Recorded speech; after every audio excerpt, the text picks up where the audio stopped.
I think this might be, when I do my mailbags every single week, this might be the number one question that people ask me is what the Patriots are going to do with JC Jackson. And I pulled the numbers here today, and I really find it quite eye popping how much better JC Jackson has gotten this season in this number one cornerback role without Stephon Gilmore anymore than what he was last year. So last year, on plays without Stephon Gilmore, JC Jackson was giving up 9.9 yards per target, almost 10 yards per target when Gilmore was not in the lineup.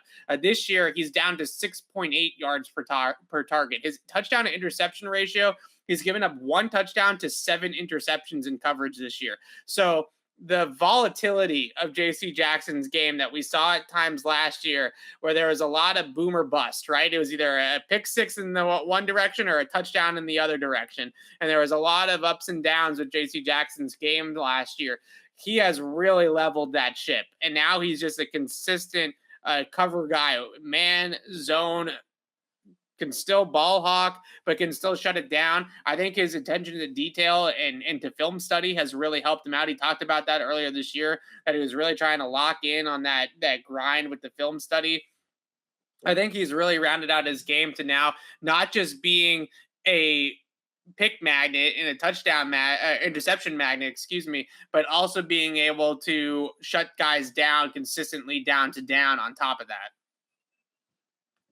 Yeah, I think we don't have enough information yet to answer this question. And it's going to come down to, and here's the thing, I don't think there'll be enough information by the time they have to make the decision. So to me, I think they franchise. I think they franchise them, and then because this is a really good year in the for corners who maybe you need to like give a year or two, right? Josh Jobe, Kobe Bryant, Michael Wright. So if you franchise JC Jackson, draft one of those guys, then in 2023, and of course guys can sign extensions, but 2023 projects to be a really strong free agent cornerback free agent year.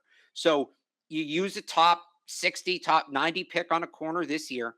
You have that guy play behind JC Jackson for a year, and then hopefully that guy pans out, and then Jackson moves on off the tag, and you bring in somebody else, right? Basically what they did, I've made this comparison before, but they had Revis in Malcolm Butler, right? And Revis was clearly a number one and ace corner. Like he wasn't just a number one; he was an ace. He was a shutdown corner. Yeah. Malcolm Butler was very good. He was a number one, but he wasn't quite that ace. So what did they do? They moved on from Revis.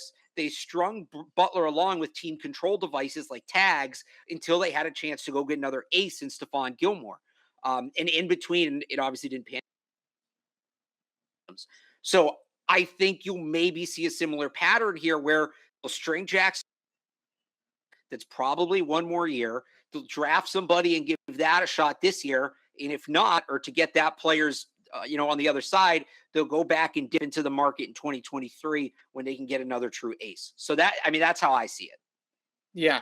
I think I think the franchise option for JC Jackson is going to be too attractive for Bill Belichick not to do it. Right. Because ultimately it's going to be value. You're going to be paying him significantly less than what you'd pay him on the open market. It's great value. It buys them, like you're saying, not only in the draft to potentially draft a replacement and go that direction, but it also buys them another year of being able to watch what JC Jackson does without a Stephon Gilmore on the opposite side. It feels like a win-win for the team. They keep the player. They keep him in position, one of their best defensive players. They keep him there. I don't think JC Jackson's going to be too disappointed about making $18 million, right? I think that'll be all well and good. And then you revisit it again, seeing if maybe, they want to draft somebody and replace him that way, or pay him at that point. I think either way, it will work out. But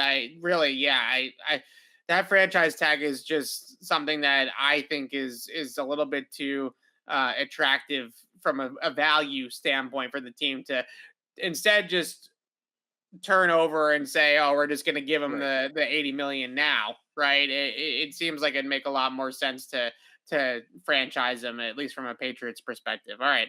Real quick, just looking ahead, and obviously a lot can change. that 2023 draft, so not this upcoming spring, but the spring after, it's a lot. Yeah. There's a lot of quarterback, like top end cornerback talent in that draft potentially. That could be an elite cornerback draft. So, you keep those in mind. They're not making decisions solely based off it, but I'm sure that's something they're watching. So, keep an eye on it too.